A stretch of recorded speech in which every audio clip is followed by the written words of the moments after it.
Bonjour à tous, bienvenue. Nous sommes contents que vous nous rejoigniez pour notre deuxième conférence du cycle du Centre de veille et de prospective sur le quantum. Donc, aujourd'hui, nous avons le plaisir d'avoir un éminent conférencier, donc Philippe Duluc, qui est directeur technique Big Data et Sécurité et qui est senior vice-président chez Atos. Donc, il va nous parler donc de l'informatique quantique et du point d'avancement ainsi que des perspectives. Donc, la recherche avance sur cette question. On aimerait bien donc avoir un point sur où en sont les chercheurs, où en sont les fabricants. Il y a beaucoup de fantasmes sur l'informatique quantique. Il y a des espoirs un peu fous, des dimensions qui font rêver. Un peu comme dans l'espace, quoi. C'est d'ailleurs très proche. Et donc, est-ce que ça va se concrétiser? Est-ce que c'est en train de se concrétiser? Et nous, en tant qu'acteurs, est-ce qu'on pourra en tirer profit? Est-ce qu'on y aura accès à ces bolides? Peut-être avec des histoires de Monte Carlo et de nombres complètement aléatoires, c'est pas complètement impossible. Donc, le conférencier, je vais lui laisser la parole, je vais laisser la parole à Philippe. Je vous rappelle que vous pouvez poser les questions dans le chat. J'essaierai d'en faire une synthèse ou de les regrouper en fin d'exposer de façon à faire l'avocat de vos questions auprès de Philippe. Voilà, je vous passe la parole, Philippe, et nous vous écoutons avec la plus grande attention. Merci beaucoup de nous avoir accordé cette conférence. Ok, mais merci beaucoup. Je suis vraiment ravi de mener cette présentation et je vous en remercie. J'aurai des slides à présenter, donc je vais les partager. Je voulais juste savoir un peu le temps dont nous disposions. Alors, pardon, non, j'ai bien laissé mon micro. Nous avons en fait 2 heures de temps, donc vous développez votre conférence comme vous souhaitez, sachant que consacrer une demi-heure aux questions est usuel, mais voilà. Parfait.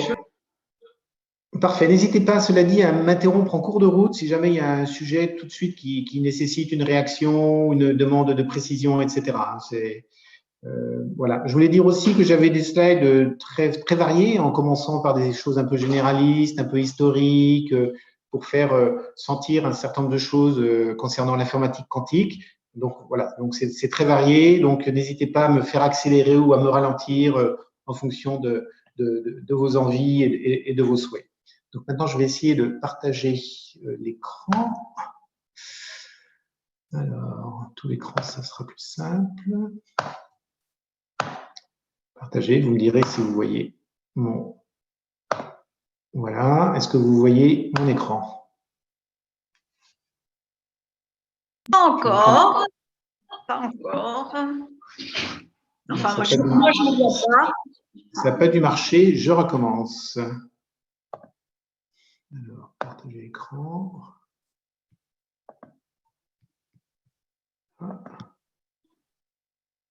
Votre écran est partagé.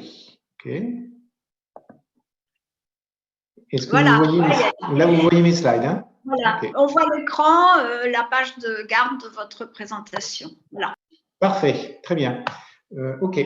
Bon, donc effectivement, il y a pas mal de choses que je peux présenter et discuter avec vous.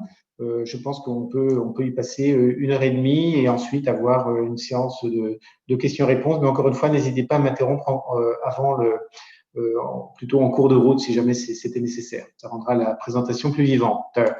Voilà. Alors, mes slides sont en anglais, mais je ferai la présentation en français. Enfin, j'ai un mélange de slides en anglais et en français. Donc, n'hésitez pas aussi si vous avez besoin de plus d'explications. D'abord, ce que je voulais partager avec vous, c'était le fait que le monde quantique, c'était un monde extrêmement nouveau et étrange. C'est quelque chose d'absolument renversant qui permet d'accéder à des performances complètement nouvelles et inégalées.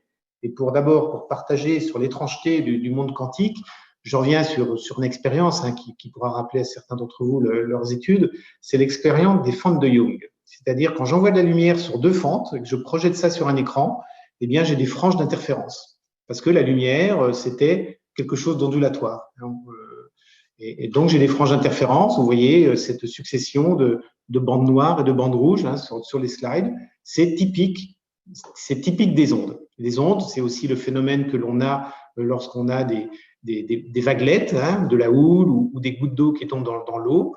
On a également un phénomène ondulatoire et on voit dans l'image du haut, effectivement, ce que ça peut donner lorsqu'on a la rencontre entre deux ondes et on a des endroits avec des creux et des endroits avec des bosses. Voilà. Typiquement, ça, c'est le phénomène ondulatoire. Et juste pour partager sur l'étrangeté du monde quantique, successivement au cours du temps, donc on avait en 1800, on était assez clair sur la lumière. Ça avait été complètement conceptualisé par Maxwell. On avait des équations qui expliquaient tous les phénomènes liés à la lumière, d'interférence, de diffraction, qui considéraient la lumière comme étant une onde. Newton, dans le passé, lui, considérait que c'était des corpuscules. Et puis finalement, au 18e, 19e, on a eu ces équations de Maxwell. Donc la lumière, c'était une onde. Et l'expérience des fentes de Young en 1800 montrait bien que c'était bien une onde parce qu'on avait des interférences. Et là où les choses sont devenues de plus en plus étranges, c'est qu'on a fait la même chose, on a envoyé un faisceau d'électrons sur ces deux fentes. Alors que les électrons, ce n'est pas de la lumière, ce sont des corpuscules avec une masse, des choses qui sont isolables. Un électron individuel, on sait ce que c'est, ça a une masse, c'est isolable, etc. Et quand j'envoyais un faisceau d'électrons dans mes deux fentes, j'avais des interférences. Alors là, on ne comprenait pas bien, on se disait, c'est peut-être parce qu'il y en a beaucoup.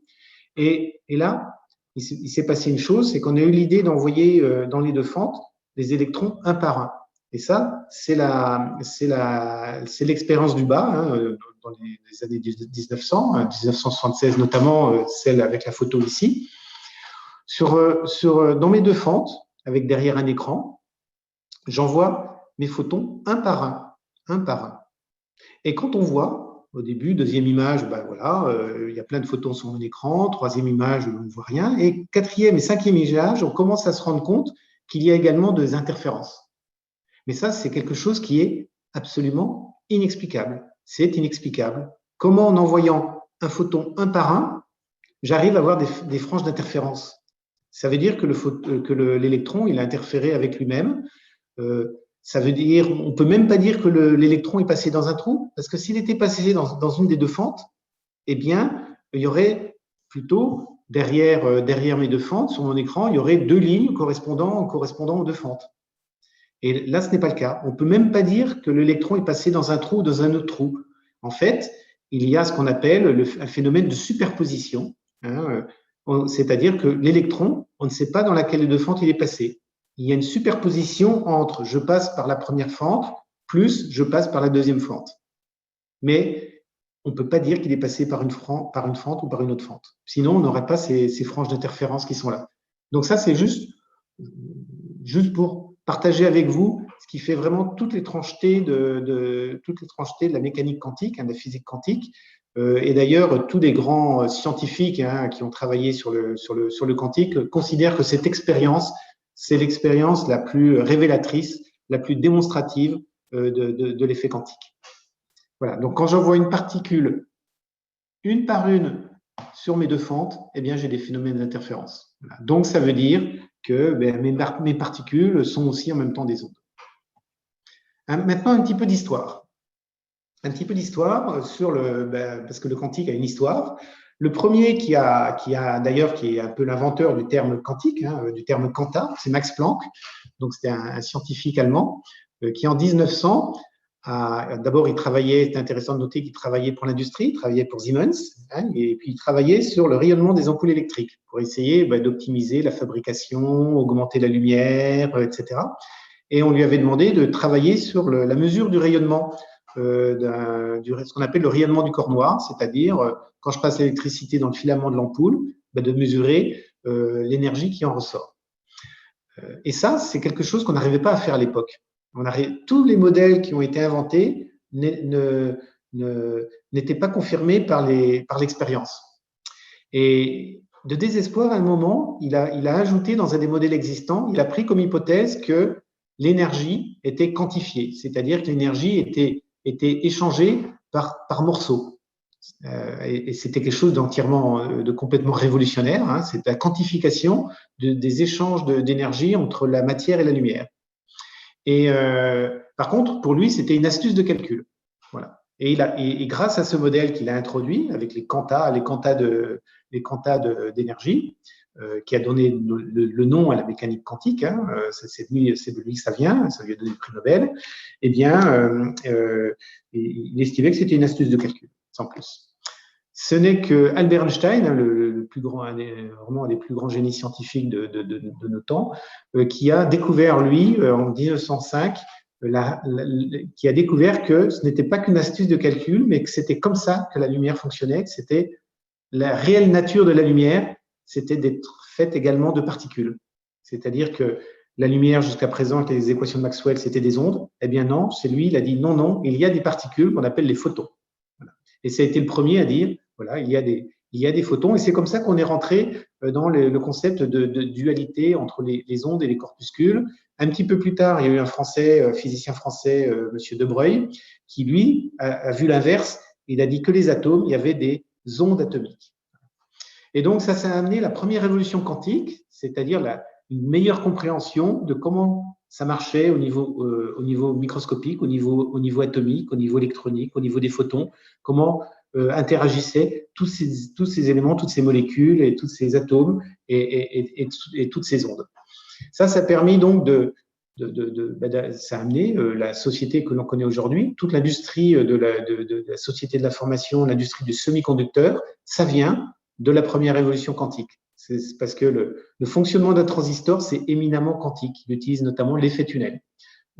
Donc, c'est grâce à ces physiciens, donc Planck, Einstein et beaucoup d'autres, qu'on a été en mesure, à partir des années 30, eh bien, à donner naissance à l'informatique moderne et à d'autres choses, hein, comme les lasers, la résonance magnétique nucléaire, les fibres optiques, etc.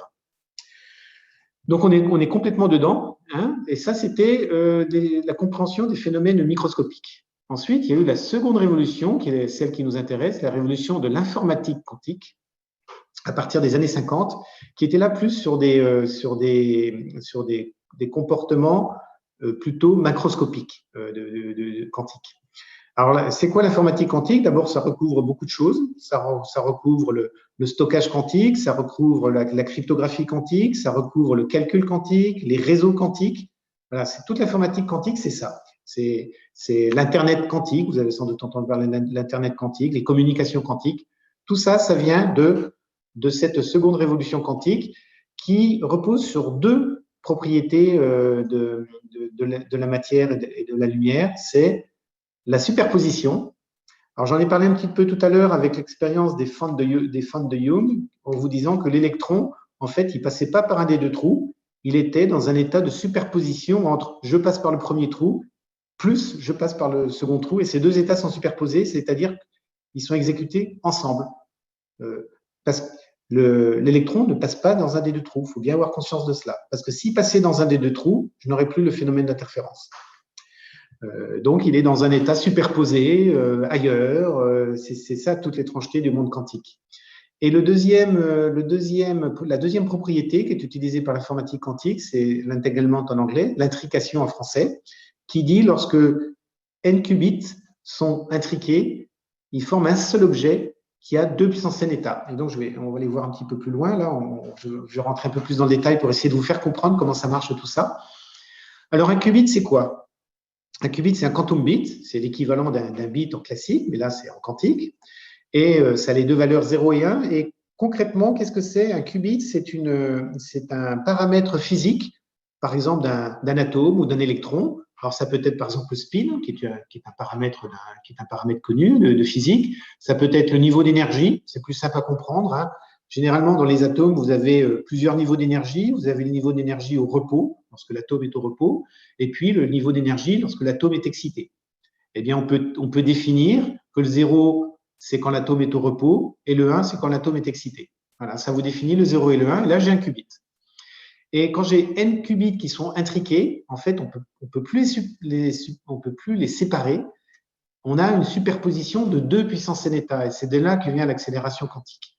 Les états de n qubits intriqués, ça commence tous les qubits à 0, ça fait 0, 0, 0, 0, 0, que des 0. Et tous les qubits à 1, tous les qubits, si c'est des niveaux d'énergie, tous les niveaux d'énergie à 1, ça fait 1, 1, 1, 1, 1. Et toutes les possibilités entre les 0 et les 1, eh bien, il y en a 2 puissance n, où n est le nombre de qubits. Alors, ce qui se passe, c'est ça que c'est intéressant, c'est de là que vient l'accélération quantique, c'est que tous ces états sont superposés. Alors, bien entendu, je ne sais pas y accéder. C'est dans un monde un petit peu à part. Hein, c'est comme mon histoire des deux trous. Ils sont superposés, mais ils sont très isolés. Ils sont protégés des perturbations. Et dès que moi, je veux mesurer quelque chose, eh ben, ces états s'écroulent et il ne reste qu'un seul des 2 puissance n états. Il reste l'état le plus probable. Et je vais vous expliquer dans la slide d'après comment ça fonctionne.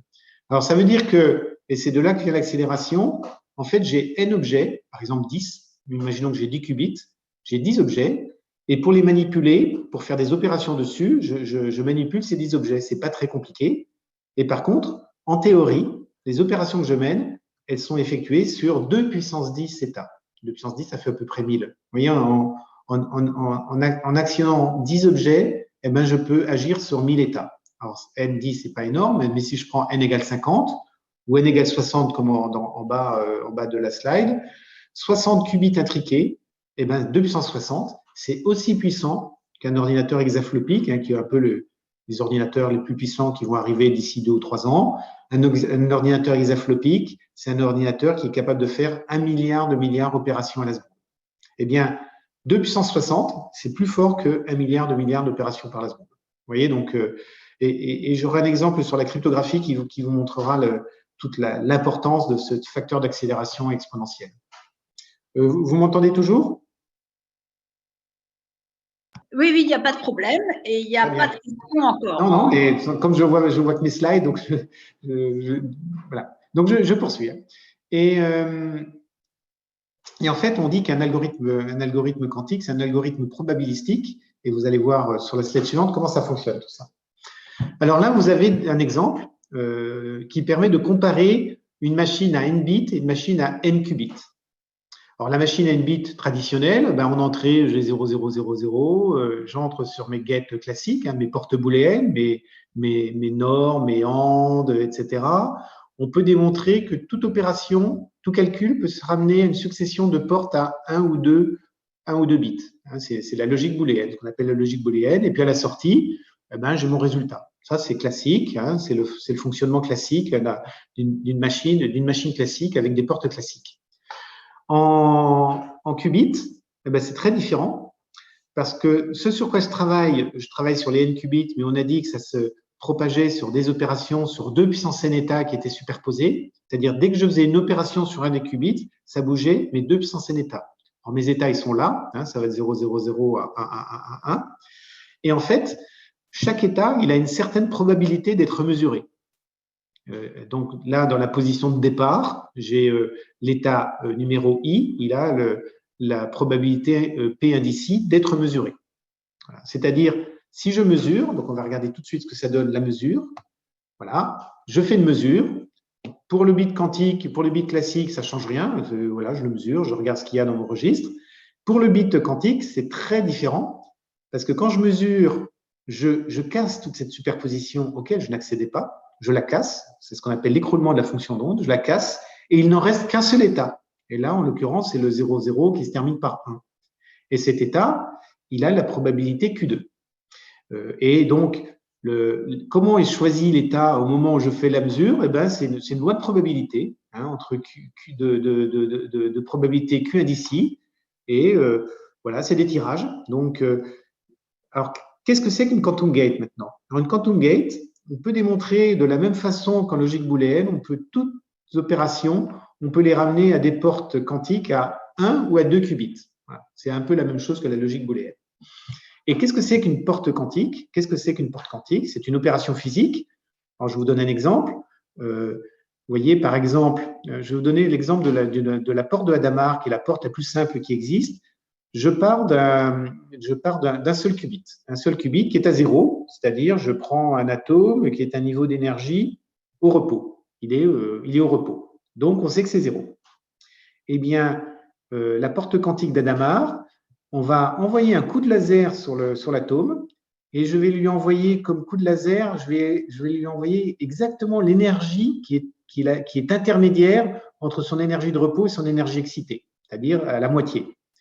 Et en fait, de faire ça, ça plonge l'atome en superposition, c'est-à-dire que il n'a plus l'état de repos, il n'a plus l'état excité. En fait, il a une superposition de l'état excité et l'état de repos, et à peu près de manière équiprobable. Voilà. C'est comme ça que fonctionne une porte quantique. Là, pour cet exemple, c'est un coup de laser. Alors, en faisant des coups de laser, qu'est-ce que je fais? C'est quoi mon objectif maintenant? J'imagine que j'ai un problème à résoudre. Et mon objectif de l'algorithme quantique avec mes quantum gates, c'est d'augmenter la probabilité, le QI de la solution. Donc, la solution, en l'occurrence, là, c'est 0,001. Ça, c'est la solution que je cherche. Et bien, mon algorithme quantique, tout au long de son exécution, il va augmenter Q2 et il va réduire toutes les autres. Alors, souvent, la position de départ, il y a deux possibilités. Soit on part avec P1 égale 1 et tous les autres à 0. Voilà, ça peut être une initialisation à 0. Et une autre chose qui peut se produire assez souvent, c'est qu'ils sont tous équiprobables, c'est-à-dire que tous les pays sont identiques à et égale 1 sur 2 puissance n. Voilà. Et le propre de l'algorithme quantique, et c'est pas facile, c'est vraiment compliqué, hein, c'est des grosses mathématiques, c'est d'augmenter la probabilité de la bonne solution et réduire d'autant les probabilités des autres. Parce que vous comprenez que si j'arrive à avoir Q2 qui est égal à 0,9 et que tous les autres sont à peu près égaux à 0, eh bien, quand je vais faire la mesure, ça sera le 9 fois sur 10, si je fais l'expérience 10 fois, ben 9 fois sur 10, ça sera, si j'ai Q2 qui est égal à 0,9, ça sera la bonne solution qui sortira. Et une fois sur 10, j'aurai une mauvaise solution. Voilà. Donc, ce qui est important de noter, là, pour bien comprendre, ça c'est vraiment le cœur, pour essayer de faire comprendre comment marche l'accélération quantique, c'est qu'un algorithme quantique, c'est un algorithme qui est probabiliste. Je n'ai pas forcément à chaque fois la bonne solution. Voilà. Je ne sais pas s'il y a des questions là-dessus, je vais avancer. Alors, maintenant, les algorithmes quantiques. Qu'est-ce qui s'est passé un peu historiquement? On a eu un peu le départ, hein, de l'intérêt des États, des scientifiques pour le calcul quantique. Ça a été en 1994 avec l'algorithme de Shor. Shor, donc Peter Shor, c'est un mathématicien américain qui a découvert un algorithme quantique pour factoriser le produit de deux nombres premiers.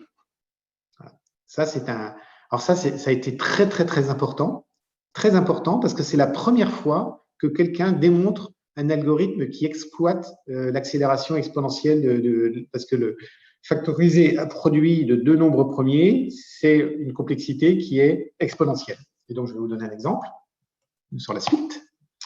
Voilà. Là, vous avez à gauche, vous avez le produit de deux nombres, vous voyez, hein, le nombre qui commence par 2, qui se termine par 7, en fait, c'est le produit des deux nombres de dessous. Je ne sais pas si vous voyez ma souris, pour le coup, je peux peut-être montrer. Donc, ce nombre-là, c'est le produit de ce nombre par ce nombre.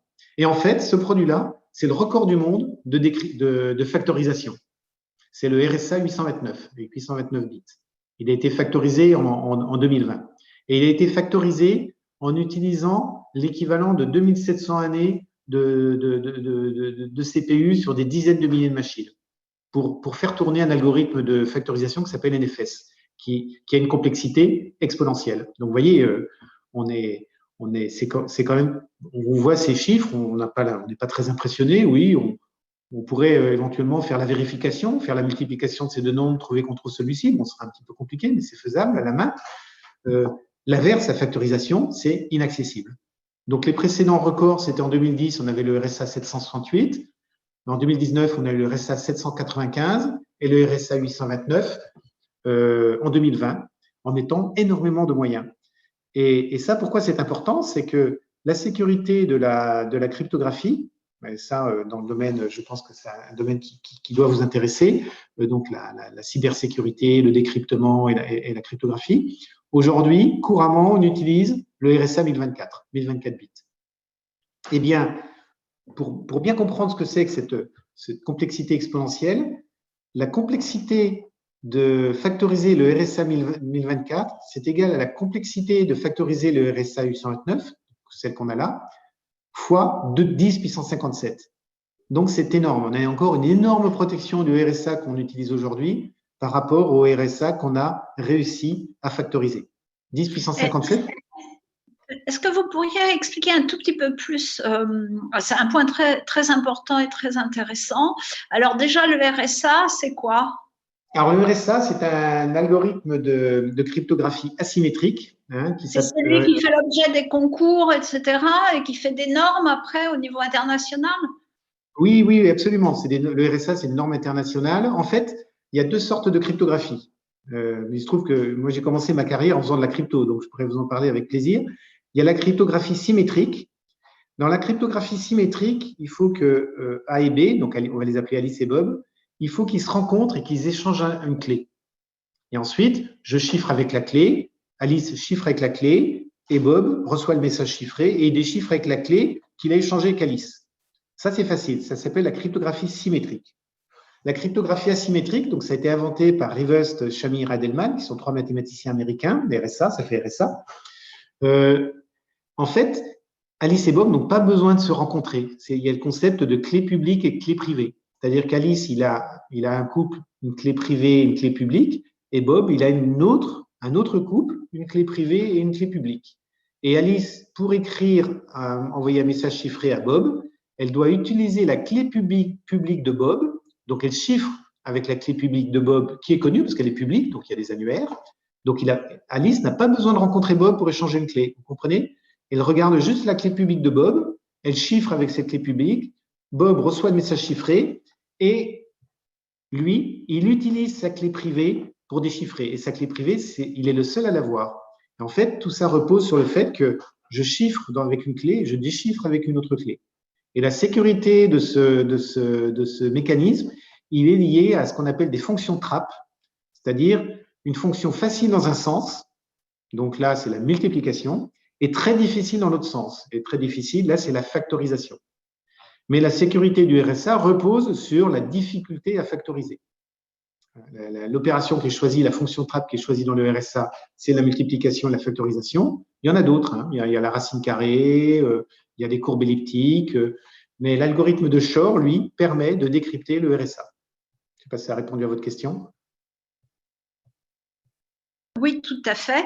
Et donc, pour enfoncer le clou pour les gens qui sont un peu lents à comprendre, ce qui est utilisé actuellement comme chiffrement par les registres distribués a une marge de sécurité très importante puisqu'on en est au RSA 829 et qu'il faudrait en être au RSA 1024. Voilà. Mais ça, c'était dans le monde pré-quantique. Parce que, en classique, la complexité de factoriser, elle est exponentielle. Et donc, d'ailleurs, il faut savoir que les agences de sécurité dans le monde entier, l'ANSSI en France, sont tous en train de préconiser de passer à RSA 2048. Ils doublent. Parce qu'ils voient bien, vous voyez, 1024, 829, chaque fois que je rajoute un bit, je multiplie par 2. C'est pour ça que j'ai 10 puissance 57. On pense qu'on est protégé avec 10 puissance 57. Mais ça se rapproche quand même. Et là où j'ai un vrai problème, c'est quand je passe dans la colonne de droite. Voilà. Et la colonne de droite, elle est catastrophique parce qu'avec l'algorithme de Shor, c'est un temps polynomial maintenant. C'est-à-dire que si l'algorithme de Shor parvient sur un ordinateur quantique à casser le RSA 768, eh bien, regardez la comparaison sur la complexité pour casser le RSA. Eh bien, en fait, c'est la complexité du RSA 829 multipliée par 2, pas plus. Parce que j'ai plus quand je rajoute un bit, je multiplie par 2. Non, là, c'est quand je multiplie par 2 la longueur. Par exemple, quand je passe à 2048 au lieu de 2024, je ne fais que multiplier par 2 la complexité. Enfin, c'est une simplification, hein, mais c'est pour faire sentir la différence. Et toute la différence est là entre le 10 puissance 57 dans un monde pré-quantique et le 2 dans un monde post-quantique.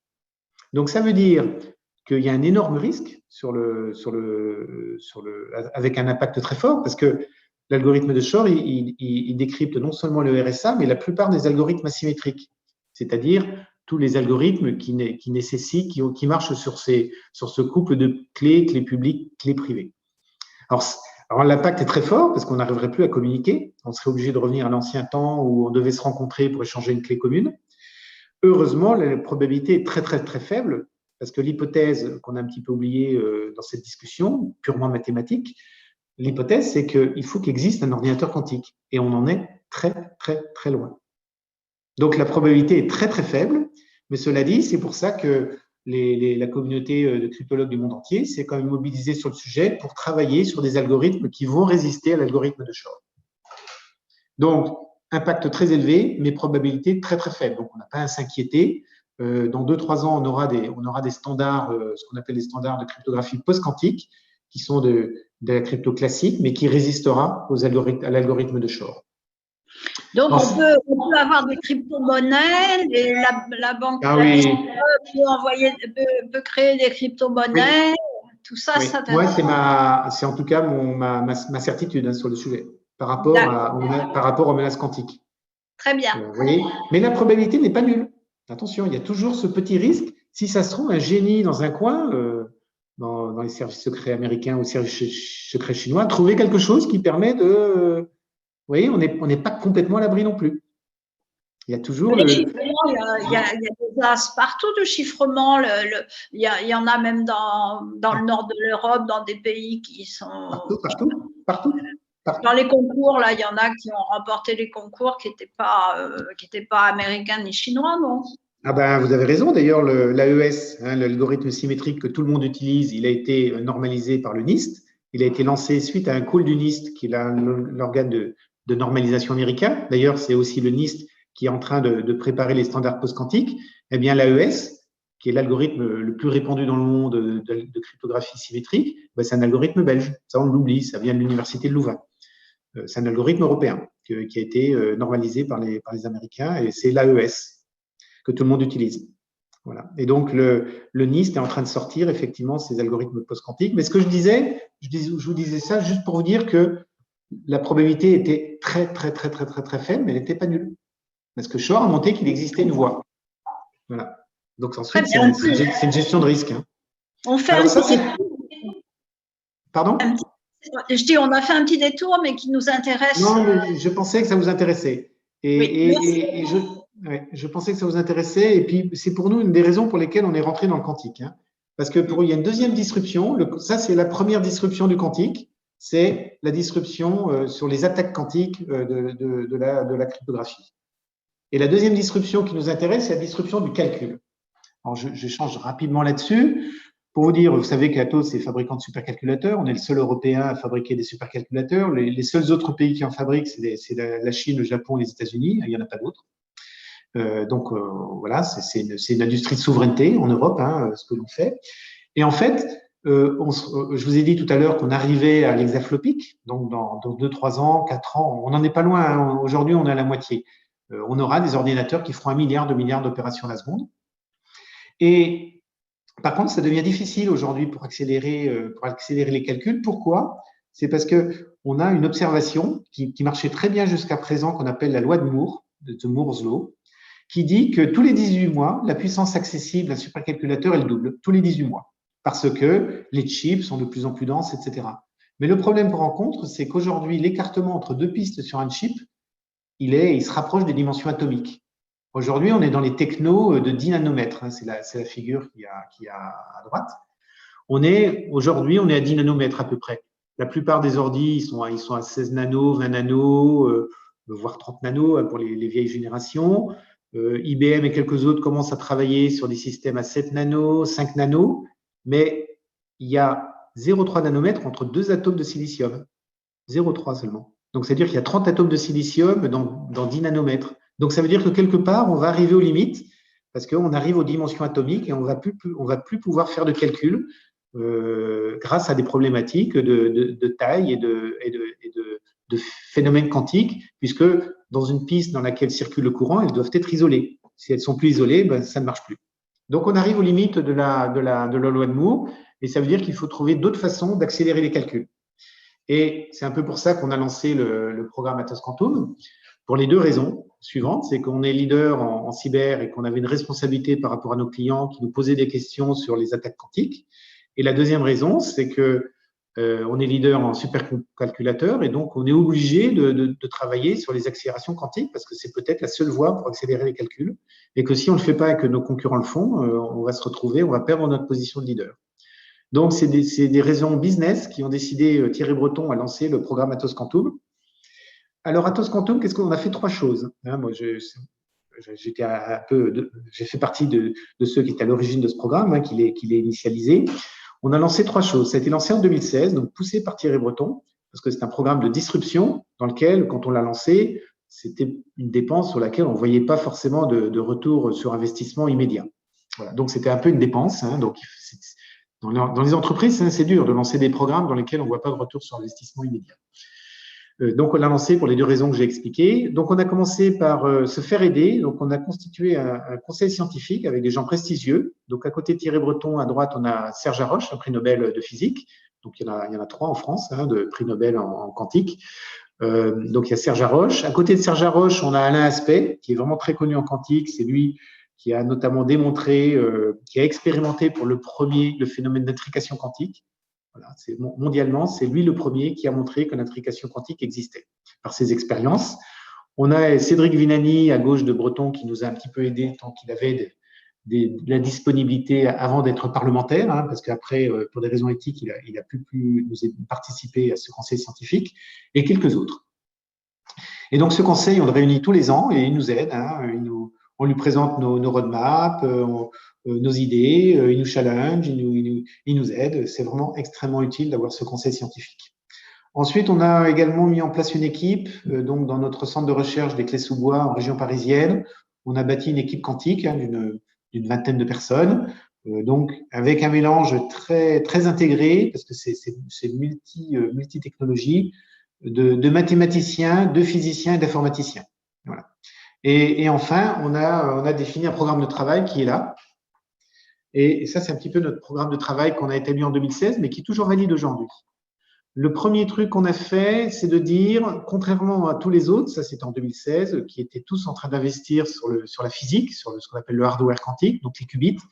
Nous, on s'est dit, on a quelque chose à faire valoir. Il n'y a pas encore aujourd'hui d'outils pour apprendre le quantique, d'outils software, de plateformes qui permettent de se familiariser avec le quantique, de faire des tests, d'optimiser, etc. Donc, c'est ce qu'on a décidé de faire. C'est ce qu'on a appelé l'Atos QLM, la Quantum Learning Machine.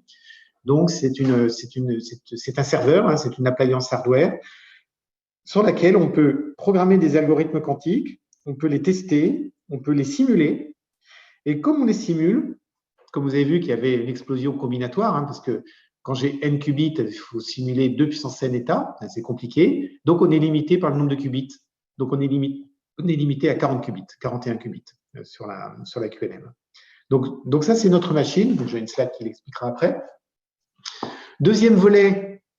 Alors, le premier volet est purement classique. C'est classique. Et pour nous, ce que l'on fait, c'est surtout du middleware, de l'intégration. Et on fait tourner ça sur nos machines qu'on appelle les machines in-memory, c'est-à-dire des machines avec une très grosse mémoire centrale. On est à peu près 2 dans le monde à maîtriser cette technologie avec HP. On a sur nos serveurs les plus puissants, ils ont 48 terabytes de mémoire centrale. 48 terabytes. Donc, vous imaginez, c'est pour faire des calculs en mémoire, c'est quelque chose qui est extrêmement performant. Et on est quasiment les seuls à faire ça avec HP. Et ça, vous allez nous en parler après ou vous parlez vous ouvrez des portes quantiques là? Oui. Ça, c'est la suite. Les portes quantiques, c'est le 2. C'est l'Atos Quantum Accelerator.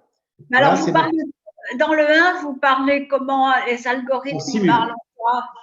On simule. On a défini des langages, un langage de programmation bas niveau, un langage assembleur quantique, un surlangage basé sur Python, et on programme des algorithmes. Je vous montrerai des exemples après. On programme des algorithmes quantiques. Ensuite, on les optimise et on les simule comme s'ils tournaient sur des vrais qubits, mais ce n'est pas des vrais qubits. C'est une machine classique. Mais ça simule et ça donne le même résultat. Le volet vrai qubit, c'est le deuxième volet, c'est Atos Quantum Accelerator. C'est-à-dire que ce qu'on a décidé, c'est, maintenant on a mis une date, c'est 2023. En 2023, on commercialisera un accélérateur quantique sur nos plateformes de calcul. Alors, c'est quoi un accélérateur quantique? En fait, il faut être conscient que il n'y a pas beaucoup d'applications qui peuvent être accélérées par le quantique. Il y en a assez peu. Donc, ça veut dire que quelque part, il n'y aura jamais d'ordinateur quantique universel, de laptop quantique, comme le disent certains, puisque le quantique n'accélère que certaines applications. Donc, nous, on voit plutôt ça, on voit plutôt une accélération, un peu comme les GPU pour l'intelligence artificielle, maintenant dans nos supercalculateurs, dans nos gros serveurs. Donc, on a des CPU, donc c'est des unités de calcul classiques, et on ajoute des GPU, donc des Graphical Processing Units, pour faire tourner des algorithmes de machine learning. Mais les GPU ne servent qu'à ça, à faire du machine learning. Eh bien, on aura, comme on a des GPU, on aura ce qu'on appelle des QPU, des Quantum Processing Units, et on fera tourner sur ces QPU uniquement les applications qui peuvent être accélérées par le quantique. Donc, nous, on voit bien dans le futur, c'est plutôt hybride. On a plutôt des plateformes de calcul hybrides dans laquelle on aura la possibilité d'une accélération quantique, mais il n'y aura pas que ça. Voilà. C'est un peu ce vers quoi on s'est engagé. Et en fait, les chiffres auxquels on pense atteindre en 2023, ce serait de l'ordre de 100 qubits. 100 qubits, sans correction d'erreur, parce qu'on estime, on a démontré qu'il y a certains algorithmes en 2023, il faut que je vous dise qu'effectivement, la grosse difficulté aujourd'hui avec les qubits, c'est la correction d'erreurs. On ne sait pas corriger les erreurs. Avec les bits, c'est très facile. On a plein d'algorithmes de détection, de correction d'erreurs automatiques, etc., les distances de Hamming, tout cela. Avec les qubits, c'est pas possible. Parce qu'il y a un théorème qui dit qu'il est impossible, de par la nature quantique d'un qubit, il est impossible de le dupliquer. C'est-à-dire, j'ai un qubit Q à un moment, et il est impossible de créer à côté un autre qubit qui a la même valeur. Ça, c'est impossible. C'est un théorème quantique. Donc, ça veut dire qu'on ne sait pas faire de correction d'erreurs. Aujourd'hui, il y a quand même des algorithmes qui existent, mais qui sont très, très lents, très mauvais. Aujourd'hui, il faut 1000 qubits physiques. Alors, un qubit physique, c'est l'exemple que je vous ai donné tout à l'heure, l'atome avec mes niveaux d'énergie. Ça, c'est un qubit physique. Eh bien, il faut 1000 qubits physiques pour avoir un qubit parfait, sans erreur. Vous voyez, c'est encore beaucoup. Heureusement, on s'est rendu compte qu'il y a certains algorithmes qui pouvaient tourner avec des qubits qui n'étaient pas parfaits. C'est ce qu'on appelle le NISQ, Noisy Intermediate Quantum Computing. Et c'est cette voie qu'on a choisie. Et on travaille, pour cela, on a décidé de ne pas investir sur les qubits. On travaille avec des partenaires fournisseurs de qubits. Il y en a 3 qui sont cités là. Pascal, qui est une start-up sur le plateau de Saclay, AQT, qui est une start-up autrichienne, et AQM, qui est une start-up finlandaise, sur différentes technologies. Donc, on travaille avec ces gens-là. Et notre objectif, c'est d'être capable d'accrocher ce QPU à notre plateforme de calcul. Le dernier volet de… Alors, oui. Dans ce deuxième niveau, une question vraiment bête, mais pour nous, le quantique, c'est utile pour travailler aussi de très grandes quantités de données, parce que accélérer, c'est s'il y a besoin d'accélérer. Et on a besoin d'accélérer c'est peut-être naïf ce que je dis, si on a beaucoup, beaucoup de données. Et donc là, si on met l'équivalent de GPU, si on met des QPU pour transformer un ordinateur normal en un ordinateur de quantique pour quelques applications particulières, ça va être sur des grandes quantités de données. Non, alors non, mais ça, c'est un vrai sujet parce que les grandes quantités de données, aujourd'hui, c'est quelque chose qu'on ne sait pas bien faire. On n'a pas de quantum memory. C'est-à-dire, si, par exemple, vous avez une base de données avec 1 terabyte de données que vous aimeriez mettre dans un algorithme quantique, c'est quelque chose qu'on ne sait pas faire. Aujourd'hui, on ne sait pas le faire. Ce qu'on sait faire, c'est plutôt, lorsque ces données, vous pouvez les construire. Ce terabyte de données, vous pouvez le construire. Vous avez un algorithme pour les construire. Et après, je donnerai des exemples qui vous permettront de comprendre. Ça, le quantique, c'est le faire. Vous voyez ? D'accord. On va voir après, alors, oui.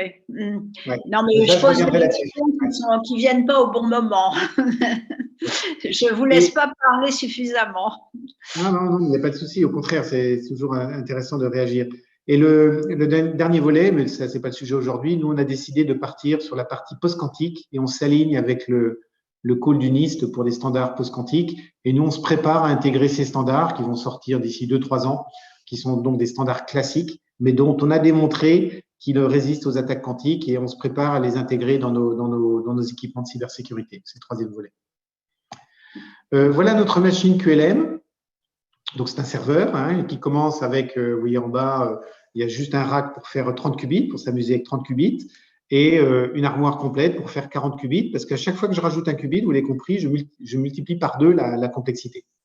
Et là-dedans, j'ai tout ce qu'il faut pour programmer, pour optimiser et pour tester par la simulation.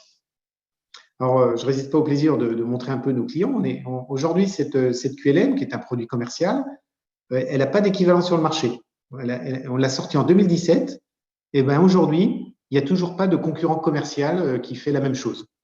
On trouve sur Internet des logiciels open source qui sont donnés gratuitement par Microsoft, par IBM et d'autres, mais ils sont beaucoup moins performants. Donc, on est assez fiers. On est les seuls sur le marché à vendre cette machine. Et vous voyez qu'on a pas mal de clients. Il y en a quelques-uns assez illustres. On a vendu ça à Stanford il n'y a pas longtemps. On a vendu ça, on en est assez fiers, des centres de recherche américains qui dépendent du département de l'énergie. Donc, c'est de la technologie française, développée en région parisienne, fabriquée à Angers. Notre usine de fabrication est à Angers. Et on vend ça aux États-Unis, au centre d'Oak Ridge et d'Argonne, qui sont vraiment prestigieux, une université prestigieuse, Stanford, et quelques autres. On a vendu en Afrique, en Inde, en Japon, mais on vend évidemment surtout en Europe, en France, en Allemagne, au Royaume-Uni et dans différents pays européens. Donc, il y a quelques exemples.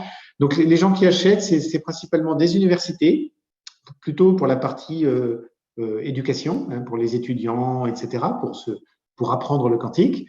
Des centres de recherche comme Oak Ridge et Argonne qui utilisent la QLM parce qu'ils trouvent que les développements sont plus rapides que de travailler avec une machine déjà accessible comme celle d'IBM sur le cloud. Donc, ils travaillent avec la QLM, avec les simulations, et ce n'est qu'à la fin qu'ils vont sur la machine réelle d'IBM ou de Rigetti. Troisième type de client, c'est les centres de supercalcul. On a des centres de supercalcul un peu partout dans le monde. Généralement, il y en a un ou deux par pays. Donc, c'est des centres qui achètent des supercalculateurs et qui revendent de la capacité de calcul à leurs membres.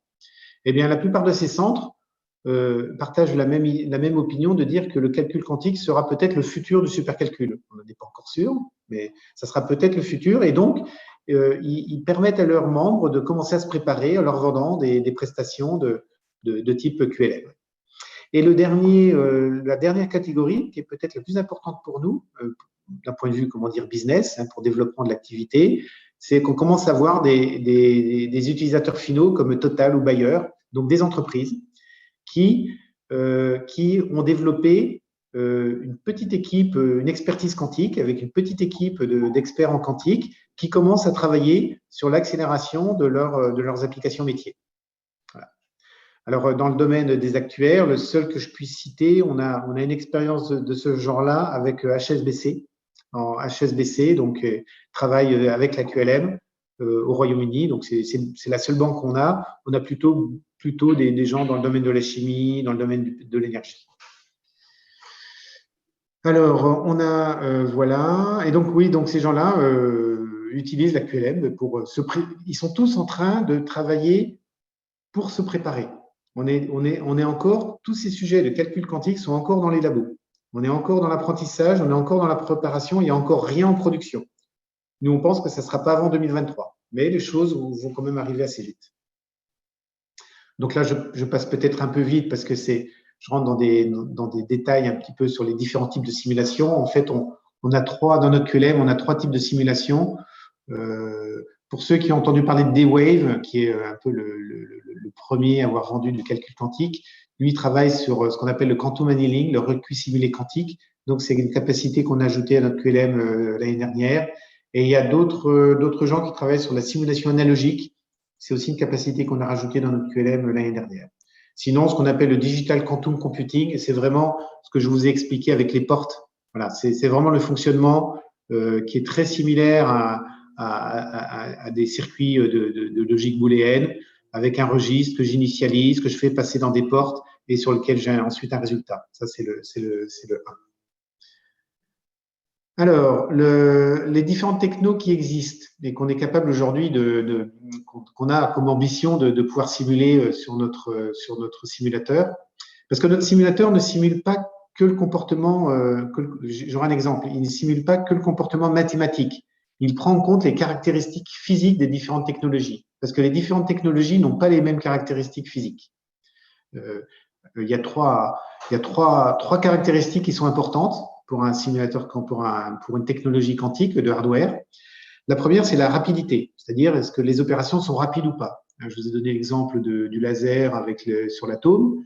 Un laser, c'est un petit laser, c'est un petit équipement, il faut l'orienter vers l'atome et vous comprenez on ne peut pas se permettre de mal l'orienter et c'est tout petit, c'est microscopique tout ça. Et donc, ça peut prendre du temps pour faire des opérations. Le deuxième volet, c'est la stabilité. Et c'est peut-être le plus embêtant en hardware quantique, c'est la stabilité, parce que les qubits, surtout quand ils sont intriqués, ils sont très sensibles. La moindre perturbation, hop, ils perdent leur état d'intrication et on ne peut plus faire le calcul. Donc, c'est ce qu'on appelle la stabilité. Et les technologies n'ont pas le même niveau de stabilité en fonction des différentes technologies. Troisième volet, c'est la connectivité. J'aurai un exemple après je surveille mon temps. C'est la connectivité entre les qubits. Parce que moi, j'ai envie de faire des opérations avec tous mes bits. Et donc, le problème, et on verra ça après, les différentes technologies n'ont pas le même niveau de connectivité. Certains qubits sont connectés à tous les autres qubits, mais tu as d'autres technologies où un qubit est uniquement connecté avec ses voisins, parce qu'il y a des problèmes topologiques. Ça, c'est le troisième volet. Et le dernier volet, c'est les fameuses portes quantiques. Eh bien, les technologies n'offrent pas toutes les mêmes portes quantiques. Voilà. Et en fait, il faut adapter l'algorithme aux portes quantiques. Et là, on a les différentes technologies. Donc, le quantum annealing D-Wave, qui est un petit peu l'ancien, c'est les premiers à avoir développé au Canada une industrie du quantique. On a la plus répandue, c'est les supraconducteurs. Vous savez, c'est des circuits qui sont refroidis à quelques millikelvin, presque des zéros absolus. Et là, c'est là où on retrouve tous les grands noms, IBM, Google, Rigetti, etc. Intel travaillent tous sur les supraconducteurs. Les ions piégés, donc c'est des ions qui sont maintenus dans le vide. Donc comme c'est des ions, je peux les maintenir dans le vide grâce à des champs électromagnétiques et je peux les transformer en qubits et faire des opérations dessus. Donc ça, c'est les deux technos les plus anciennes et les plus pour le mode circuit et les plus avancés, c'est les supraconducteurs et les ions piégés.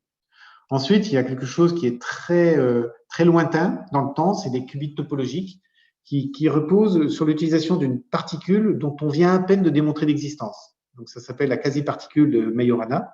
Majorana, c'est un physicien italien. Et voilà. Donc, Microsoft a imaginé que travailler avec cette particule dont on vient à peine de découvrir l'existence, ça permettrait de faire de beaux qubits, mais c'est encore très, très lointain. Mais je croyais qu'on avait trouvé que c'était pas démontré. Enfin, oui, vous avez raison. Récemment, la revue Nature a retiré l'article fondateur de l'université néerlandaise de Delft, qui avait été un peu à l'origine de cette quasi-particule.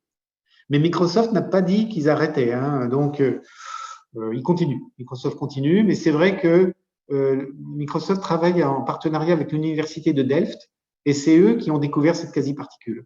Et c'est vrai qu'ils ont fait un article fondateur qui avait été accepté par une revue qui est Nature, et Nature vient de retirer l'article en disant qu'il s'était trompé, il manque encore des preuves, etc. Donc vous avez tout à fait raison, les qubits topologiques ont pris, du plomb dans l'aile. Mais Microsoft n'a pas arrêté. Ensuite, les NV Center, donc c'est une technologie plus ancienne qui ne scale pas beaucoup, qui est basée sur des impuretés qu'on glisse dans des diamants artificiels. Donc notamment QTech, figure pas là, mais QTech aux Pays-Bas travaille dessus. Quelque chose qu'il faut citer, c'est les qubits de silicium. Alors ça, c'est vraiment très intéressant. On appelle ça aussi les qubits semi-conducteurs. Donc c'est une technologie plus récente qui est notamment portée par le CEA-Leti et qui a l'intérêt qui montre que sur des circuits de silicium classiques qu'on utilise, l'industrie de semi-conducteurs est énormément développée, on fait plein de choses, on sait doper, on sait multiplier les couches, Ils ont découvert qu'on pouvait mettre des qubits dedans. Par contre, ils en sont au début. Aujourd'hui, ils sont à 2 qubits. Alors que les supraconducteurs, je n'ai pas donné de chiffres, mais les supraconducteurs, ils sont plutôt à l'ordre de 50. Les ions piégés sont de l'ordre de 50. Topologique, pas encore. Et NV Center, ça ne peut pas scaler au-delà de 10. Les silicium, ils sont à 2, mais il y a beaucoup de potentiel. Comme ils sont partis après, on espère qu'ils vont beaucoup plus scaler parce que on est capable d'en mettre vraiment beaucoup sur des wafers et on a vraiment des technologies très éprouvées en matière de semi-conducteurs. Et le dernier, c'est la piste photonique, qui est également récente parce que les photons, c'est vraiment bien parce que on n'a pas besoin de mettre ça au zéro absolu, ça fonctionne en température ambiante. Ensuite, on n'a pas de problème pour transporter l'information puisque un photon transporte l'information dans une fibre optique. Et donc, par contre, le problème qu'on a, c'est que les photons, c'est très linéaire. Et donc, autant on sait faire toutes les portes à 1 qubit, c'est très facile, très rapide. Les portes à 2 qubits, on a beaucoup de mal. Donc ça a été vaincu il y a peu. Mais aujourd'hui, les photons, ils sont plutôt à 20 qubits. À 20 qubits, et les Chinois investissent beaucoup sur les photons. Voilà un peu les différentes technologies. Il y a des technologies qui sont plus fragiles que d'autres face aux métaux, aux problèmes de ressources de la planète, où tout ça se vaut. Moi, personnellement, je trouve que tout ça se vaut. Tout ça se vaut. Les métaux rares, le silicium, c'est pas rare, hein, mais bon, faut quand même s'en préoccuper. Les photons, c'est facile à produire. Non, il n'y a pas de problématique, y compris la problématique de refroidissement, parce que des fois on dit les supraconducteurs c'est compliqué, c'est lourd, ça coûte très cher parce qu'il faut les refroidir à 0 Kelvin, à presque 0 Kelvin. En fait, c'est pas vrai, parce que même des waves qui fonctionnent à quelques millikelvin, ils sont à 20 kW. Leur machine, toute une machine complète fait 20 kW. Il faut que vous la compariez à un supercalculateur qui fait 15 MW. Voilà, supercalculateur, ça prend un stade de foot, c'est des rangées et des rangées d'armoires, et ça fait plus de 10 mégawatts un supercalculateur. Donc, on peut dire que même s'il faut refroidir, le quantique, ça reste green. Hein. OK, merci. Ça participe à la décarbonisation. Là, peut-être juste pour montrer cette petite photo avec des circuits, notamment, j'aime bien celle-ci, là, ça permet de voir un piège qui est utilisé pour une technologie des ions piégés. Donc, ce qu'on voit, c'est des 5 ions. Généralement, c'est de calcium, c'est des ions de calcium, Ca+. Et là, en fait, les ions, c'est des spins, donc ça se fait aussi à coup de laser. Et la mesure, ça se fait par thermoluminescence, c'est-à-dire qu'on envoie un certain niveau d'énergie et le qubit, s'il est à 0, il ne s'allume pas, et s'il est à 1, il s'allume. Et vous voyez là sur la photo, il y a 5 qubits qui sont allumés.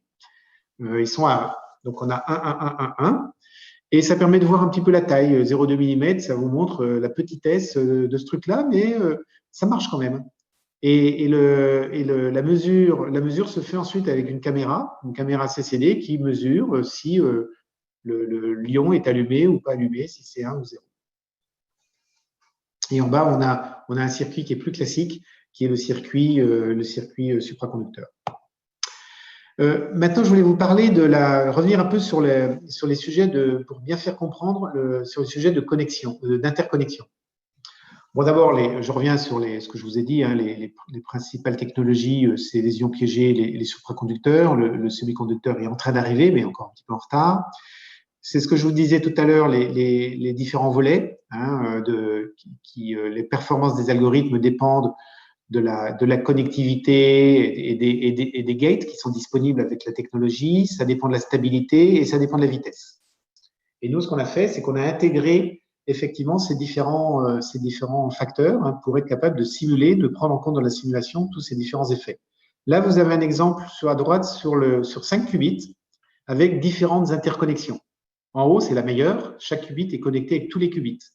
Par contre, en bas, vous avez des interconnexions limitées. Hein. Il y a celle de Rigetti et celle d'IBM, par exemple, qui sont des connexions limitées. Je vais vous montrer les conséquences et on rentre un petit peu plus dans la programmation quantique. Là, sur cette slide, vous avez en haut le schéma qui représente un algorithme quantique, qui est l'algorithme de la transformée de Fourier quantique, sur 5 qubits. Q0 à Q4, c'est les 5 qubits. H, c'est l'apport de Hadamard dont j'ai parlé tout à l'heure, hein, qui permet de plonger dans un mélange équiprobable de 0 et de 1. c'est-à-dire un demi-zéro plus un demi-1, en résumant. Et le résultat à la fin, c'est ma transformée de Fourier. Ça, c'est l'algorithme mathématique qui est en haut. Et si je veux faire tourner cet algorithme mathématique quantique, si je veux le faire tourner sur par exemple, le hardware d'IBM, qui figure en haut à droite, eh bien, on voit qu'il y a une limitation de la connectivité. Par exemple, le qubit Q0, il n'est pas connecté au qubit Q4. Il n'est pas connecté. Et donc, alors que dans mon algo, si vous voyez un petit peu la quatrième opération, eh ben, c'est Q0 doit interagir avec Q4. Donc, ça veut dire que quelque part, on est obligé d'insérer de nouvelles portes. Donc, c'est l'animation qui est en bas, où on voit comment on change l'algorithme pour le rendre compatible avec la topologie de mon hardware. Et ça, c'est des choses qu'on est capable de faire à peu près automatiquement et sur lesquelles on a des brevets, etc. Vous voyez, donc, l'algorithme mathématique, je suis obligé de le changer tout en gardant le même résultat à la fin pour prendre en compte les limitations physiques des hardware. Alors, il y en a aussi, ça, je n'ai pas toutes les slides pour ça, mais il y a aussi les gate sets. Par exemple, en général, les hardware quantiques, les différentes technologies, ils ont une seule porte à 2 qubits, parce que c'est très compliqué, la porte à 2 qubits. Eh bien, IBM, il a une porte qui s'appelle CNOT, contrôle note, alors que, par exemple, les ions piégés, ils ont une autre porte qui est le contrôle Z. Voilà. C'est 2 portes différentes. Et là, moi, sur mon programme, j'ai encore autre chose, c'est des contrôles phases. Alors, il faut que je transforme mes contrôles phases en un mélange de portes à 1 et à 2 qubits pour être compatible avec le hardware. Donc tout ça, c'est très embêtant. On va le voir là.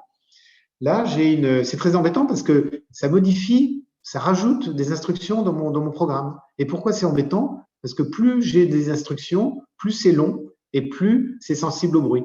Alors, vous voyez, là, j'ai une représentation avec en haut temporelle de l'exécution de mon algorithme de transformer de Fourier quantique avec les 5 qubits, Q0 à Q4, qui tourne toujours sur la hardware d'IBM. Alors, vous voyez, par exemple, la ligne Q2, elle est quasiment remplie. Mais pourquoi elle est remplie? Ben, c'est simple, c'est parce que Q2, il parle avec tous les autres qubits. Et donc je peux optimiser le remplissage. Par contre, sur les autres qubits, c'est pas possible. Donc, j'ai des zones vides. Ah oui, peut-être pour comprendre le schéma, en orange, c'est les portes à 2 qubits. Donc, vous voyez, à chaque fois, il y a 2 qubits qui sont concernés par la porte. Et ça prend plus de temps. Hein, alors qu'en vert, j'ai les portes à 1 qubit. Donc, c'est beaucoup plus rapide. Une Hadamard ou une porte phase, une porte de rotation, c'est très rapide. Vous voyez, on voit que la porte orange, elle est presque entre 5 et 8 fois plus lente que la porte verte. Mais c'est grave que ça soit lent. Est-ce que le plus grave, c'est pas l'erreur, le bruit? Ah ben si, le plus grave. Non, ça c'est juste pour comprendre, mais c'est pas grave, vous avez raison. Ce qui est grave, c'est tous ces espaces blancs qui sont vides, qui sont pas activés, parce que pendant qu'un qubit n'est pas activé, eh ben il peut subir la décohérence et il peut changer d'état. C'est même plus embêtant d'avoir un qubit inactif, comme le Q0 par exemple, entre 5000 et 10 000. Entre 5000 et 10 000, je crois que c'est des microsecondes, hein, je ne sais plus. Entre 5000 et 10 000, le Q0, on lui demande de rien faire.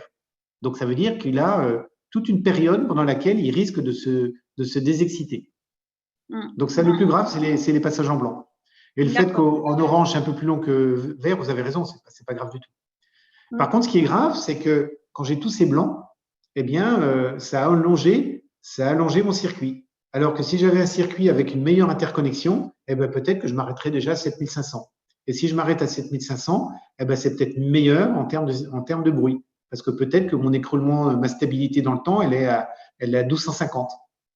Si ma stabilité dans le temps est à 1250, j'ai un circuit court à 7500, eh ben, j'ai le résultat. Alors qu'à 17500, je n'ai pas le résultat. Là, j'ai un autre exemple. Bon, ça, je peux passer vite. Hein. On a mis en place des optimiseurs pour réduire justement ces espaces blancs. Voilà, donc, on a un algorithme là qui utilise du recuit simulé classique pour essayer de gagner du temps. Parce que le but, c'est vraiment de gagner du temps. C'est de réduire la taille des circuits et de gagner du temps pour éviter les phénomènes de bruit. C'est ce qu'on appelle le NISQ.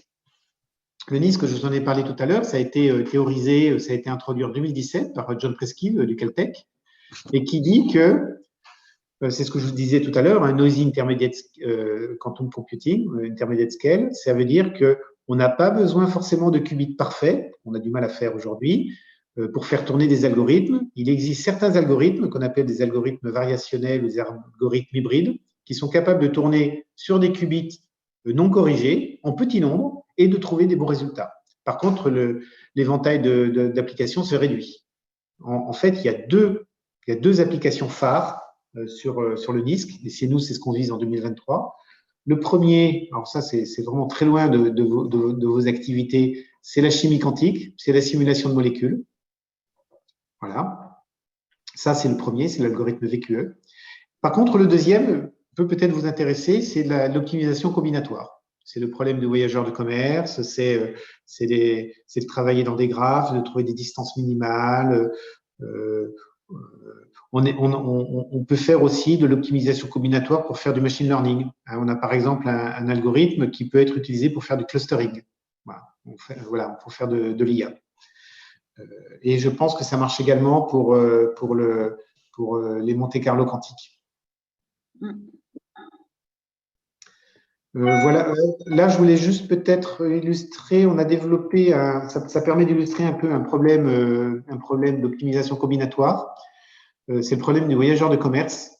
En fait, nous on a bâti un nouveau benchmark pour mesurer les QPU, pour les comparer entre eux. Et nous, ce qu'on fait tourner, on fait tourner un problème, qui est le problème de max-cut, mais qui est comparable au problème de voyageurs de commerce. Le voyageur de commerce, c'est la carte des États-Unis plus bas. Je pense que vous connaissez ce célèbre problème. C'est peut-être le plus connu des problèmes d'optimisation combinatoire.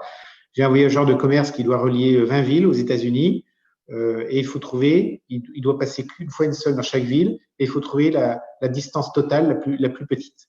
Alors ça, c'est un problème NP complet. Aujourd'hui, la seule solution qu'on a, c'est d'essayer toutes les possibilités. Voilà. C'est-à-dire, voilà. Et alors ça, pour 20 villes, ça va, mais 50 villes, aucun supercalculateur au monde ne sait le faire. Et 100 villes, j'en parle pas. Voilà. Et donc, ça, c'est le problème des voyageurs de commerce. Et typiquement, ça, c'est un problème que c'est résoudre une accélération quantique de type NISQ, c'est-à-dire qui va arriver d'ici quelques années. Nous, on s'engage sur le NISQ. On s'engage pas on voit pas encore assez clair pour les algorithmes qui nécessitent des qubits parfaits. Notamment, il y en a un dont j'ai parlé qui est très important, c'est l'algorithme de Shor. Shor nécessite des qubits parfaits. Aujourd'hui, je vous donne un chiffre. Pour décrypter le 1024, il faut au moins 1000 qubits. 1000 qubits parfaits. Et aujourd'hui, pour faire un qubit parfait, il faut 1000 qubits physiques. Donc, ça veut dire que pour décrypter le 1024 avec Shor, le RSA 1024 avec Shor, il faudrait 1 million de qubits physiques. Et ça, c'est aujourd'hui totalement inaccessible. On est à 50, on est peut-être à 100. Voilà. Alors qu'il y a d'autres classes de problèmes, comme ceux que je viens d'expliquer là, en chimie quantique et en optimisation combinatoire, où on sait qu'on va pouvoir faire des choses avec 100 qubits bruités qui atteignent ce qu'on appelle la supériorité quantique. La supériorité quantique, c'est quand je peux faire quelque chose avec un ordinateur quantique que je ne peux pas faire avec un supercalculateur parce qu'il n'est pas assez puissant. Et nous, ce qu'on a utilisé, c'est peut-être le problème le plus simple à calculer, c'est la coupe maximale d'un graphe, voilà, qui est illustré en haut. Ça, les algorithmes quantiques savent le faire vraiment très, très facilement. Et on démontre que la problématique de clustering en intelligence artificielle peut se ramener à un problème max-cut. Donc, c'est des choses qu'on saurait faire dans les prochaines années dans le monde du NISQ.